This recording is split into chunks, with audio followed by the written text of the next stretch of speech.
Un médico puede pagar más impuestos que un multimillonario, no porque gane más dinero, sino porque el sistema fiscal funciona de una manera que casi nadie entiende. La mayoría de la gente cree que cuando más dinero gana una persona, más impuestos paga. Y en teoría así debería funcionar. Si alguien gana más dinero, debería contribuir más al sistema.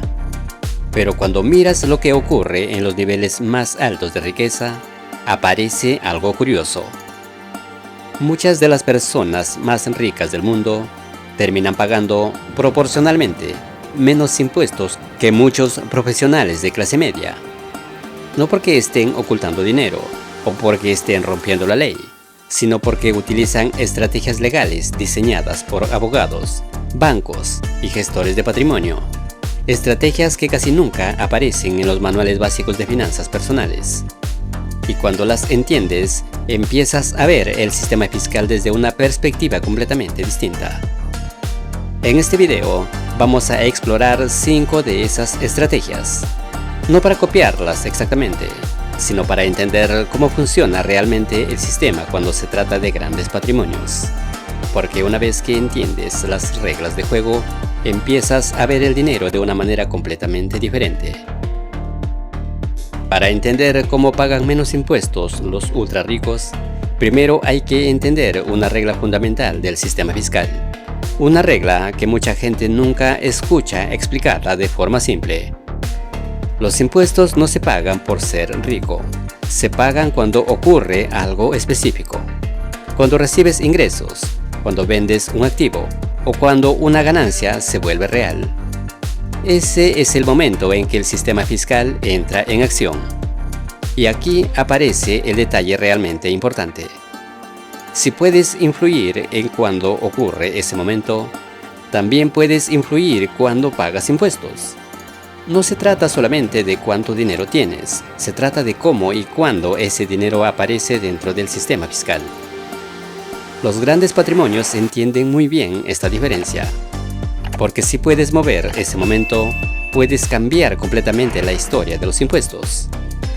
Y con esa idea clara, ahora sí podemos empezar a ver cómo funcionan las estrategias.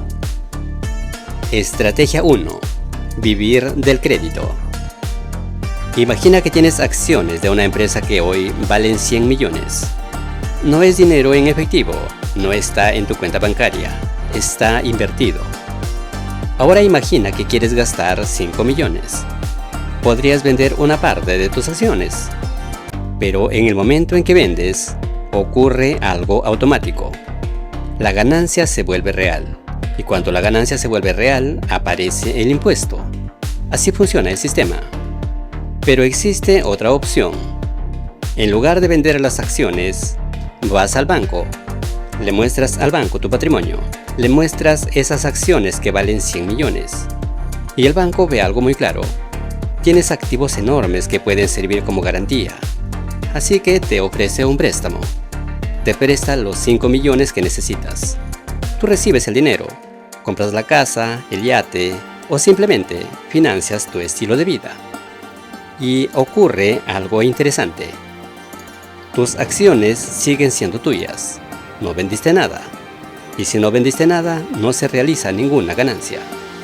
Eso significa que no aparece un impuesto inmediato. Mientras tanto, esas acciones pueden seguir creciendo con el tiempo. El préstamo tiene intereses, por supuesto, pero para grandes patrimonios, esos intereses muchas veces son pequeños comparados con el crecimiento del capital. Así que el resultado final es curioso. El estilo de vida se financia con préstamos y la riqueza sigue invertida, creciendo en el fondo. Por eso muchos grandes patrimonios utilizan esta estrategia. No venden sus activos para gastar dinero. Hacen algo diferente. En lugar de vender su riqueza, la utilizan como garantía para obtener liquidez. Estrategia 2. No vender durante décadas. Ahora pensemos en algo todavía más simple. Imagina que compras una empresa por $1 millón. Es un negocio pequeño, tiene potencial, pero todavía está creciendo. Pasan los años, trabajas, expandes el negocio, consigues más clientes, la empresa crece lentamente. Y luego, cada vez más rápido. 10 años después, vale 10 millones. 15 años después, vale 20 millones. Y 20 años más tarde, alguien estima que podría valer 50 millones. Sobre el papel, tu riqueza ha cambiado por completo. Pasaste de tener 1 millón a tener un activo que vale 50 millones. Pero físicamente ocurre algo curioso. Todavía no has pagado impuestos por esa ganancia. ¿Por qué? Porque no has vendido. En muchos sistemas fiscales, el impuesto aparece cuando la ganancia se vuelve real. Es decir, cuando vendes el activo. Mientras el activo siga en tus manos, esa ganancia existe en teoría, pero todavía no se ha convertido en un evento fiscal. Eso significa que el impuesto permanece, por decirlo de una manera simple, en pausa. Y durante ese tiempo ocurre algo muy poderoso. El capital sigue creciendo, el dinero sigue trabajando, las inversiones siguen generando valor. Ahora, imagina 2 personas. Una vende sus inversiones constantemente y paga sus impuestos cada pocos años. La otra mantiene sus activos durante décadas. La segunda persona permite que su capital crezca durante mucho más tiempo sin interrupciones. Y a largo plazo, ese simple detalle puede marcar una diferencia enorme. Por eso, muchos inversionistas experimentados repiten una idea muy sencilla. A veces, una de las estrategias fiscales más poderosas es simplemente no vender demasiado pronto. Estrategia 3. Convertir ingresos en inversión. Ahora veamos algo que muchas personas no notan a primera vista. No todo el dinero se graba de la misma manera. En muchos países existen distintos tipos de ingresos. Por ejemplo, el salario, el dinero que recibes cada mes por tu trabajo. Pero también existen otros tipos de ganancias, como las ganancias de inversión. Y muchas veces, estas dos cosas no se tratan igual dentro del sistema fiscal. Imagina a 2 personas. Luis trabaja como director en una empresa y recibe un salario alto cada año. Todo ese dinero aparece directamente como ingreso. Ahora imagina a Sofía. Ella también trabaja en una empresa, pero su compensación está estructurada de forma diferente. En lugar de recibir todo como salario, una parte importante de su compensación llega en forma de participación en la empresa, es decir, acciones. Al principio, el dinero que ambos reciben puede ser muy parecido, pero la forma en que aparece fiscalmente es distinta. Luis recibe ingresos directos. Sofía recibe una parte del valor de una empresa. Si esa empresa crece con el tiempo, el valor de sus acciones también crece. Y esa ganancia solo se vuelve real cuando decide venderlas. Mientras tanto, ese valor puede aumentar durante años. Esto no significa que una persona pague 0 impuestos. Pero sí significa que la estructura del ingreso cambia completamente el momento en que aparece el impuesto. Por eso, en los niveles más altos del mundo empresarial, la pregunta no es solo cuánto dinero ganar. La pregunta también es otra: ¿cómo aparece ese dinero dentro del sistema? Porque a veces, cambiar la estructura del ingreso puede cambiar completamente la historia fiscal. Estrategia 4. Estructuras patrimoniales. Cuando la riqueza alcanza ciertos niveles, ocurre algo interesante. Muchas familias dejan de poseer sus activos directamente. Es decir, las empresas, las inversiones o las propiedades ya no están simplemente a nombre de una persona. En lugar de eso, esos activos pasan a vivir dentro de estructuras legales, diseñadas para administrarlos. Imagina una familia que ha construido riqueza durante varias décadas. Tienen empresas, propiedades, inversiones en distintos sectores. Si todo estuviera directamente a nombre de una sola persona, cada cambio, una venta, una herencia o una transferencia, podría generar complicaciones legales y fiscales. Por eso, muchas familias organizan su patrimonio dentro de estructuras más estables. Por ejemplo, fundaciones familiares o sociedades diseñadas específicamente para administrar inversiones. En otros casos, estructuras pensadas para planificar la herencia y la sucesión entre generaciones. Estas estructuras funcionan como una especie de contenedor. Dentro de ese contenedor viven los activos, las empresas, las propiedades, las inversiones. La familia administra ese patrimonio siguiendo reglas establecidas con anticipación. Esto tiene varios objetivos. El primero es proteger la riqueza. El segundo es planificar cómo se transmitirá ese patrimonio a los hijos o futuras generaciones. Y el tercero es organizar todo de forma más eficiente desde el punto de vista legal y fiscal. En lugar de reaccionar a los problemas cuando aparecen, todo se diseña con años de anticipación. Con el tiempo, el patrimonio deja de depender de las decisiones de una sola persona.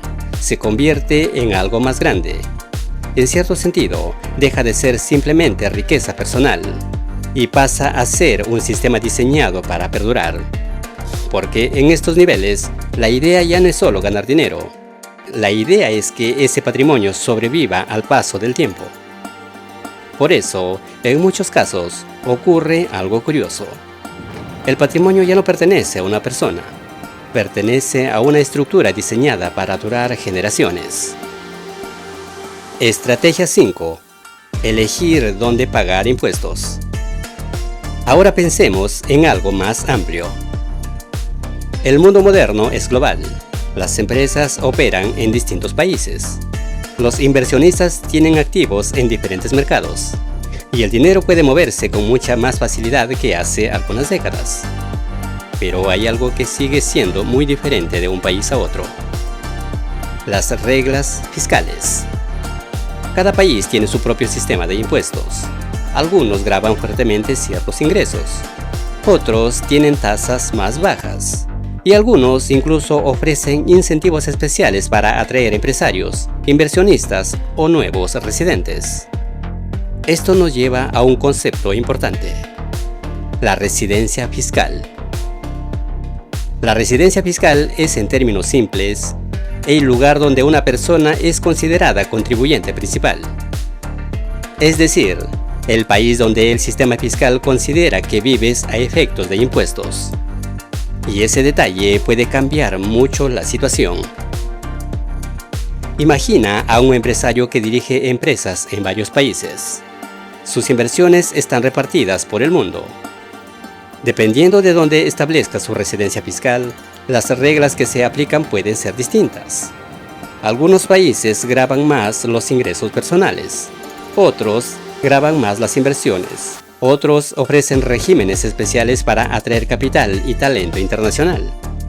Por supuesto, esto no significa simplemente elegir un país en un mapa.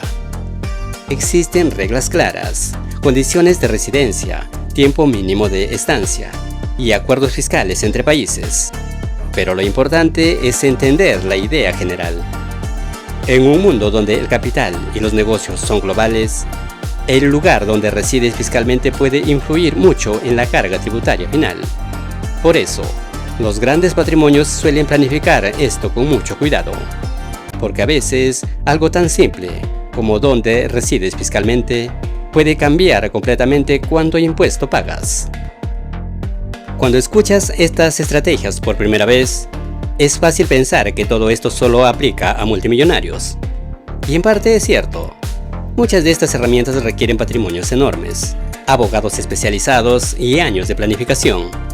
Pero la lección importante de este video no es copiar exactamente lo que hacen los ultra ricos. La verdadera lección es otra. Los impuestos no dependen solamente de cuánto dinero ganas, dependen también de cómo se organiza ese dinero. Dependen de cuándo se realizan las ganancias, dependen de cómo se estructuran los activos y dependen de qué decisiones financieras tomas a largo plazo. Los grandes patrimonios entienden algo muy simple. No basta con generar riqueza, también hay que estructurarla inteligentemente. Ahora bien, Para la mayoría de las personas, la aplicación no es abrir fundaciones internacionales ni mover residencia fiscal. La aplicación es mucho más sencilla. Pensar a largo plazo, entender cuándo vendes tus inversiones y comprender cómo funcionan realmente las reglas del sistema. Porque cuando mejor entiendes las reglas de juego, mejores decisiones puedes tomar con tu propio dinero. Y esa es, al final, la diferencia entre simplemente ganar dinero y aprender a construir patrimonio con inteligencia.